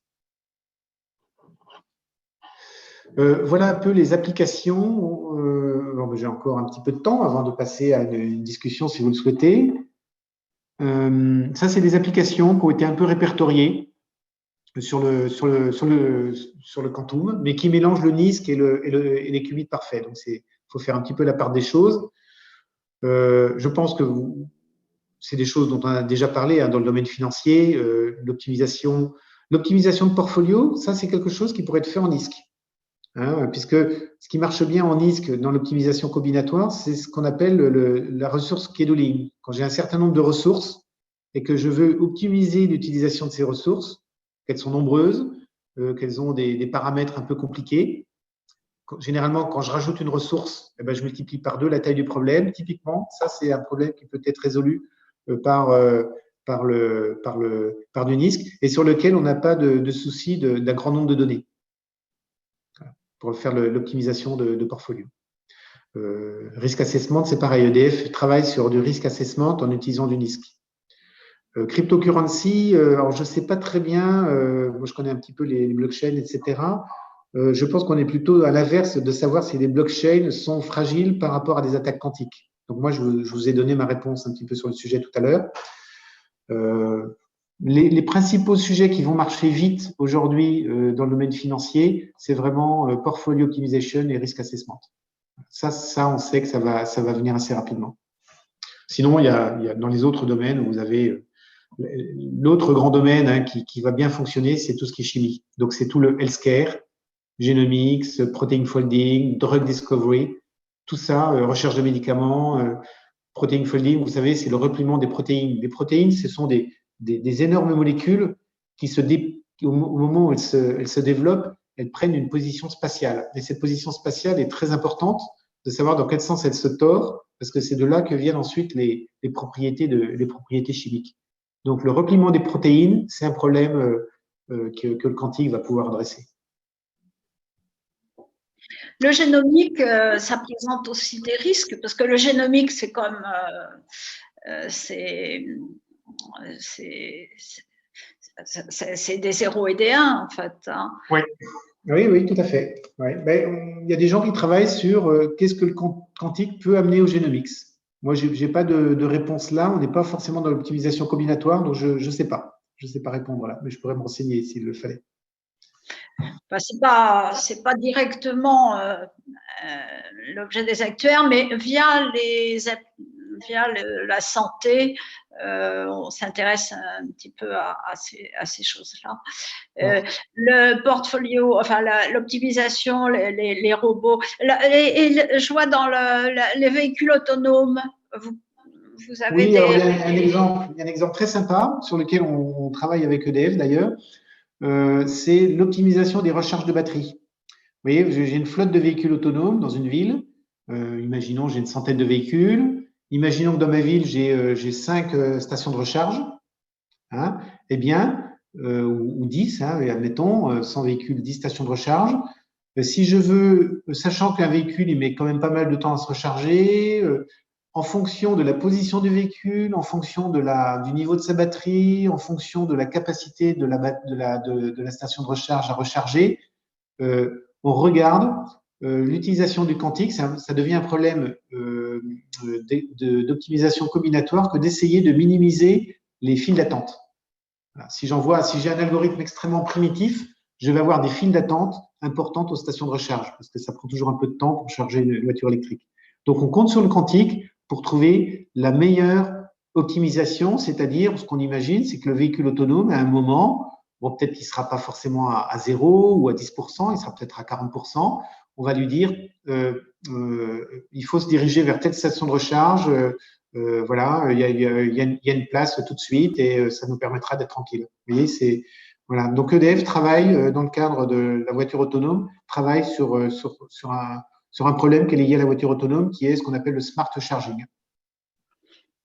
Dans le courant de frugalité, l'optimisation joue un rôle essentiel. Donc, il y a peut-être tout un tas de problèmes où on cherche la frugalité et où, dans l'énergie, Ah oui, c'est clair. Je peux vous donner, par exemple, bon, c'est un petit peu indirect par rapport à votre remarque, mais par exemple, on a un partenariat avec Total. Et Total travaille en chimie quantique sur l'optimisation, sur la simulation de grosses molécules pour capturer le CO2. Et comme je vous le disais, les grosses molécules, dès qu'on arrive à 50 ou 100 atomes, on ne sait plus le simuler en classique. Il y a trop d'atomes et c'est combinatoire. C'est-à-dire chaque fois que je rajoute un atome, je multiplie par 2 la taille du problème. Eh bien, ils travaillent en quantique pour simuler la capture du CO2, qui est une petite molécule avec 3 atomes, avec, par exemple, une grosse molécule. Ils sont en train de regarder les MOF, qui sont des structures particulières à plusieurs dizaines d'atomes. Eh bien, ils sont en train de regarder si ça ne peut pas se faire par simulation quantique. Oui. Et ça participe à la lutte contre le réchauffement climatique, de capturer le carbone. Oui. Ben d'ailleurs, ça figure là dans ressources et services, c'est la dernière ligne, carbone dioxyde capture, c'est exactement le use case de Total.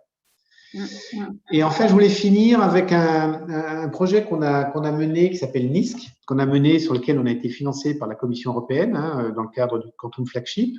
La Commission européenne, dans le cadre des programmes de R&D, des programmes d'innovation, a mis en place ce Quantum Flagship doté de 10 milliards d'euros pour développer la recherche dans le domaine du quantique. Donc, on en a gagné quelques-uns. Et il y en a un qu'on a gagné qui s'appelle NISC, mais qui est vraiment très intéressant parce qu'il est complètement ciblé sur les applications.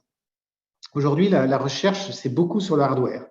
Et nous, ce qu'on dit, c'est que s'il n'y a que le hardware, il ne se passera rien. Il faut vraiment intéresser les utilisateurs finaux, les banques, les gens de l'énergie, les gens du manufacturing, les Siemens et compagnie. Il faut vraiment les intéresser au quantique parce que le quantique peut améliorer leurs applications.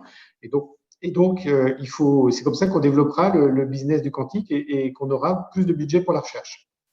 Et donc nous, on a vraiment une priorité sur les applications, ce qui est utile pour les clients. Et donc, on a développé ce projet qui est basé autour de use case, bien spécifiques. Et pour chaque use case, on a identifié un couple avec l'utilisateur final. Par exemple, AstraZeneca, évidemment, bien connu dans le domaine de la santé. HSBC dans le domaine des finances. Total dans le domaine de l'énergie, TIL dans le domaine du HPC, EDF dans le domaine de l'énergie, etc. Et ils sont tous, on les a associés à un académique pour travailler sur un use case quantique et voir si effectivement le use case on tenait les objectifs d'accélération, etc. Voilà. Donc, je voulais juste vous montrer celui-ci. Il y a l'adresse du site. De toute façon, je propose de vous envoyer les slides. Je vous enverrai les slides si vous voulez les partager. Oui, merci beaucoup. Ça reste bien entendu en interne, hein, c'est à pas mettre sur Internet. C'est sur le site de la Cité des actuaires, donc accessible par les actuaires. Pour HSBC, c'est sur l'asset management, c'est sur l'optimisation. Alors, je crois que c'est sur l'asset management, mais à la limite, je vous renvoie sur le site qui est indiqué, nisc.eu, parce qu'il y a beaucoup plus de détails sur chacun des use cases. Mais je regarde si dans les slides, il y a quelque chose qui est marqué. Alors, on est dans le NISC, hein, toujours. On est dans le NISC. Alors, voilà les use cases un peu résumés. Non, c'est marqué Financial Applications. Donc, il faudrait voir le détail. Mais HSBC était vraiment extrêmement motivé par le projet. Et mais je pense que sur le site, il y a un petit peu plus d'éléments que ça. Donc, Financial Applications pour la finance, optimisation, la segmentation pour le HPC, pas mal de use cases sur l'AI et sur les graphes, donc sur la reconnaissance de langage, le QNLP, Quantum Natural Language Processing. Il y a également un use case un autre use case médical qui est les systèmes d'intelligence artificielle à base de règles qu'on appelle RBS, Rule Based Systems. Eh bien, on a des optimisations quantiques qui sont explorées et le use case, c'est pour la détection du cancer du sein, par exemple. Voilà quelques exemples. CO2 recapture, c'est ce dont je vous ai parlé, ce que faisait Total. Machine Learning for All Prospection, je ne sais pas exactement ce qu'ils font, mais bon, c'est du machine learning accéléré par le quantique pour essayer en fonction des résultats de la capture d'ondes sismiques, c'est d'essayer d'identifier un peu la position du gisement de pétrole. Je crois que c'est quelque chose comme ça. Voilà, je regarde si j'ai autre chose. Non, c'était tout. C'était ma dernière slide. Bon, je pense que j'ai à peu près tenu l'heure et demie. Je suis allé rapidement à certains endroits. Je ne sais pas si j'ai répondu à toutes vos attentes parce que c'est un domaine extrêmement vaste. Ça aurait pu être beaucoup plus technique, mais voilà. Oui, c'est extrêmement intéressant. Alors, il y a quelques questions un peu dans le désordre. On peut dire, par exemple, est-ce que l'ordinateur quantique pourrait devenir individuel à long terme ou est-ce que ça restera toujours un supercalculateur pour des grands… Non, ça j'ai un petit peu répondu tout à l'heure parce que en fait, il y a très peu d'applications qui peuvent être accélérées par le quantique. Donc, de ce fait, il n'y aura jamais, à mon avis, je m'engage personnellement, il n'y aura jamais d'ordinateur individuel quantique. Ça rime à rien. Je vous donne un exemple. Vous avez compris que le quantique, ça marche pour des problèmes d'optimisation. Enfin, c'est un algorithme probabiliste où à la fin, je n'ai qu'un seul état parmi les 2 puissance n états. Donc, ça marche pour tous les problèmes qui vont de, comment dire, de n données vers 1, de n vers 1. C'est-à-dire quand je cherche, par exemple, un minimum d'une fonction d'énergie, quand je cherche un minimum d'une fonction de coût, etc., je veux connaître un seul état. Mais toutes les opérations qui transforment n data en n data, et Dieu sait s'il y en a, pour faire beaucoup de choses hein, dans l'industrie, en finance, etc., le quantique ne peut pas marcher. Pour une opération mathématique, algorithmique, qui transforme n données en n données, le quantique ne peut pas marcher. Le quantique ne marche que quand je transforme une n données vers un seul résultat. Vous voyez ce que je veux dire? Je transforme n données en une seule donnée. Je veux la donnée qui optimise une fonction d'énergie. Voilà, le quantique est bon pour ça. Donc, pour ces raisons, je prétends qu'il n'y aura jamais d'ordinateur universel quantique. C'est contre nature, ça ne peut pas fonctionner. Donc, on aura toujours des accélérations. Alors, peut-être qu'un jour, ça sera tellement facile d'avoir de l'accélération quantique, eh bien, que le micro-ordinateur, il sera lui-même hybride, il aura du CPU, du QPU, du GPU, mais on n'aura jamais d'ordinateur 100% quantique parce que ça ne marche que pour quelques applications. Alors, ça me fait penser à une question un peu bête, mais souvent les outils puissants comme ça, ils servent pour la pub, pour vendre des produits, pour la consommation. Et aujourd'hui, il y a quand même beaucoup de machine learning qui est utilisé pour des préconisations d'achat, des choses comme ça. Est-ce que vous pensez que ces acteurs-là, Amazon et autres, ils vont se mettre au quantique pour nous dire la chose qu'il faut qu'on achète? Ah, c'est possible. Amazon vient de se mettre récemment au quantique. Amazon et ça date de moins d'un an. En moins d'un an, Amazon a fait des recrutements ils ont recruté des scientifiques de renom dans une équipe quantique et ils se sont lancés vers une nouvelle technologie qu'on appelle les qubits de chat, qui est encore une techno qui n'était pas dans la liste là. Et ils mettent beaucoup d'argent sur le quantique. Et ça, c'est très récent. Alors, Microsoft y est déjà, Google y est déjà depuis un certain temps. Donc, les gros Américains, les GAFAM, parce que Microsoft également est sur le sujet, investissent énormément sur le quantique et une des raisons, c'est celle que vous dites, hein, il y a à n'en pas douter. D'accord. Il y avait des questions sur le coût. Combien ça coûte Alors, je peux donner quelques éléments. D'abord, c'était pas la question, mais j'y réponds quand même. La QLM, par exemple, qui est un simulateur classique de quantique, le truc de base, il est à environ à 200 kg euros et le truc à 41 qubits, c'est inférieur à 2 millions d'euros. Voilà. Ça, c'est pour le simulateur.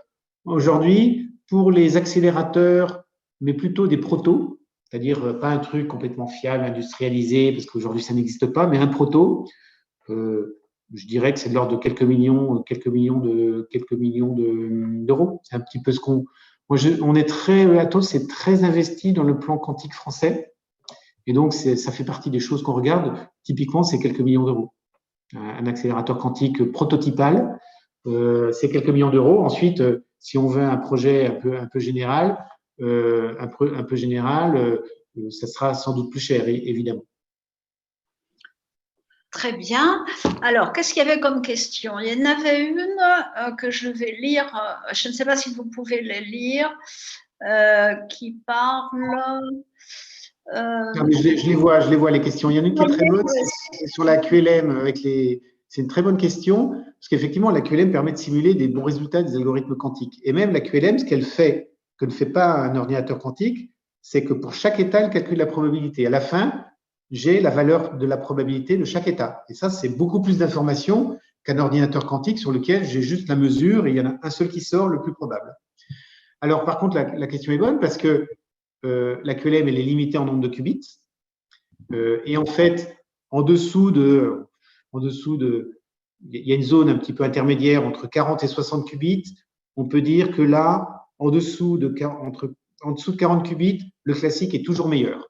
Donc, c'est mieux de travailler avec une QLM, c'est mieux de travailler avec un supercalculateur en dessous de 40 qubits pour une taille de problème par rapport à la taille de problème. Mais au-dessus de 60 qubits, le supercalculateur ne pourra jamais faire. Donc, là, en dessous de 40 qubits, la QLM, le supercalculateur fait mieux. Entre 40 et 60, c'est une zone un petit peu intermédiaire, on ne sait pas bien où ça se passe. Et au-dessus de 60, on est sûr que là, les supercalculateurs, la QLM ne peuvent pas faire, il n'y a que les qubits qui peuvent faire, que les vrais ordinateurs quantiques qui peuvent faire. Donc la limite est là. Hein. Typiquement, elle est à 50 si on veut vraiment simplifier. En dessous de 50, c'est le classique qui l'emporte. Au-dessus de 50, c'est le quantique qui l'emporte. Très bien. Il y avait autre chose.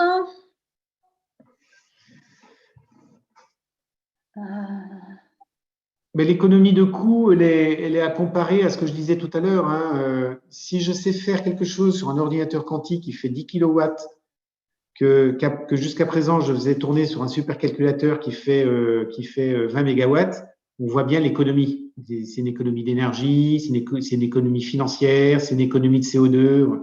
On voit bien, il y a une vraie économie de coût le jour où ça marchera. Ensuite, il y avait la question de l'individuel, je crois qu'on y a répondu. Oui. La question sur le volume quantique, vocabulaire IBM. Ah oui, tout à fait. Et absolument. Je suis passé un peu vite, il y avait une slide sur le sujet. Le volume quantique, c'est un benchmark qu'a inventé IBM pour mesurer, pour comparer les processeurs quantiques. Alors, c'est un benchmark qui est intéressant. D'abord, il est très spécifique à la technologie d'IBM. Et surtout, je pense que vous avez vous avez une présentation d'IBM, j'imagine, de mon ami Olivier S., que je connais bien. Et c'est vrai que ça a été propagé par IBM. Alors, nous, on pense que c'est une très bonne métrique. On a besoin de métriques pour comparer entre eux les QPU. Par contre, on trouve que c'est une métrique qui est trop liée aux propriétés, caractéristiques du QPU, des propriétés physiques du QPU. Et ça ne donne pas vraiment d'indication à l'utilisateur final. Et c'est pour ça que nous, on a créé un autre benchmark qui s'appelle QScore, qui, lui, compare les différents QPU sur la façon dont ils résolvent un problème qui est le problème qu'on a vu tout à l'heure, le problème de Max Cut, hein, qui est très proche de problème de voyageurs du commerce. Donc, le quantum volume, l'intérêt du quantum volume, c'est qu'il permet de faire une comparaison, de dire quelque chose est meilleur qu'autre chose. Par contre, il ne donne pas beaucoup d'informations sur l'application. Nous, on a voulu faire quelque chose qui donnait plus d'informations sur le côté applicatif. D'accord. Voilà. Eh ben, la question, je vais plus loin, effectivement, vous êtes bien informés. IonQ, nous, on a utilisé ce truc parce que IonQ, le problème, c'est qu'IonQ, ils n'ont pas la même techno que IonQ, ils sont en ion piégé, alors que IBM est en supraconducteur. Quantum volume marche très bien pour comparer les supraconducteurs entre eux. Mais dès que vous utilisez une autre techno, il y a un biais. On n'est plus sur la même chose. IonQ tire profit du fait que les ions piégés, je vais peut-être résumer ça de cette façon, les ions piégés sont beaucoup plus lents que les supraconducteurs d'IBM. Donc par contre, ils sont beaucoup plus stables. Donc, vous voyez, c'est un équilibre. Dans certains cas, il vaut mieux être stable. Dans d'autres cas, il vaut mieux être rapide. C'est pas très grave si je suis pas stable, si je suis très rapide. Ça peut revenir au même. Vous comprenez? Si je suis rapide et par contre, je ne dure pas longtemps, je peux faire peut-être autant d'opérations que si je suis lent, mais que je dure longtemps. Voilà. C'est-à-dire qu'il ne faut pas laisser le temps aux enfants de faire des bêtises, quoi. C'est ça. Voilà. Et donc, IonQ, effectivement, quand on suit les quantum volumes, ils étaient à 16, soit 32. Il y a un autre américain qui a 64. Et brutalement, IonQ a annoncé 4 millions. Mais ils ont un peu triché parce que ce n'est pas la même techno. Donc, quantum volume, il n'est pas très bien fait pour cette techno. C'est pour ça que nous, on a mis QScore. La concurrence, elle est. Il y a peut-être un truc que je ne vous ai pas dit. Qui est important, c'est que pour ceux qui sont vraiment passionnés, et c'est vrai qu'on rencontre beaucoup de gens passionnés par l'informatique quantique, même si ce n'est pas leur métier, des passions personnelles, des gens qui passent du temps à essayer de comprendre, à programmer. On a sorti un logiciel qui s'appelle MyQLM, qui est gratuit. Donc, il y a une plateforme de chargement. Je vous mettrai l'adresse quand je vous enverrai les mails, quand je vous enverrai les slides. Et ça permet de faire tourner une mini QLM sur son laptop. Voilà. Et ça peut être en Linux, en macOS ou en Windows. Voilà. Donc, pour ceux qui sont vraiment fanats, qui ont envie de s'amuser un petit peu avec ça, ça permet ensuite ça permet de programmer. Il y a des bibliothèques, des choses qui sont déjà faites. Il n'y a pas besoin de tout réécrire. Ça permet de programmer, ça permet d'optimiser, ça permet de simuler l'exécution d'algorithmes quantiques. Donc, ça s'appelle MyQLM et je vous mettrai l'adresse du site de téléchargement dans le mail que je vous enverrai. Très volontiers. Il y a une question là, un use case en théorie des jeux. Parce que c'est vrai qu'on aime bien la théorie des jeux, nous. Il n'y a rien de particulier, vous n'avez pas connaissance. Je ne sais pas. Il faudrait que je me renseigne. Je peux me renseigner mais j'en ai pas comme ça en tête. La théorie des jeux, ça me parle pas en quantique. Ça me parle pas. Mais il y en a sans doute. Hein. Il y a la communauté scientifique qui travaille sur le quantique, elle est devenue extrêmement importante. Quand vous regardez les articles scientifiques qui paraissent, d'ailleurs notre équipe Atos Quantum, on a publié déjà un certain nombre d'articles scientifiques qui ont été édités dans des revues à comité de lecture. Il y en a des milliers. Il y a des milliers d'articles même sur simplement un thème comme le quantum machine learning. Eh ben, vous avez des centaines, peut-être pas des centaines, mais des dizaines d'articles sur le quantum machine learning. Il y a des gens qui ont travaillé sur l'équation, je ne sais plus comment ça s'appelle, la fameuse équation des finances, là, ça me reviendra. Eh ben, ils ont travaillé sur une version quantique de cette équation. Voilà. Donc, il y a beaucoup de productions scientifiques sur le hardware, sur les algorithmes quantiques, etc. Écoutez, il nous reste, je pense, à vous remercier vivement. C'était extrêmement intéressant, c'était clair, très clair. Et on attend avec impatience les slides parce qu'il faut retravailler ces sujets, c'est un univers déroutant auquel il faut s'habituer et fascinant. C'est pour ça que ça provoque ces engouements dont vous parlez, où on peut faire ça par jeu alors que ça n'a aucun rapport avec l'activité professionnelle. Mais enfin, je pense que quand même nous, ne serait-ce que par l'optimisation en gestion d'actifs, on a eu un webinaire récemment avec la commission finance qui montrait toute l'utilisation du machine learning dans l'optimisation de la gestion de robo-advisor. Je pense que là, il y aura vraiment un développement. Ça sera l'un des premiers développements, je pense. Ouais. En tout cas, merci infiniment. Et nous aurons…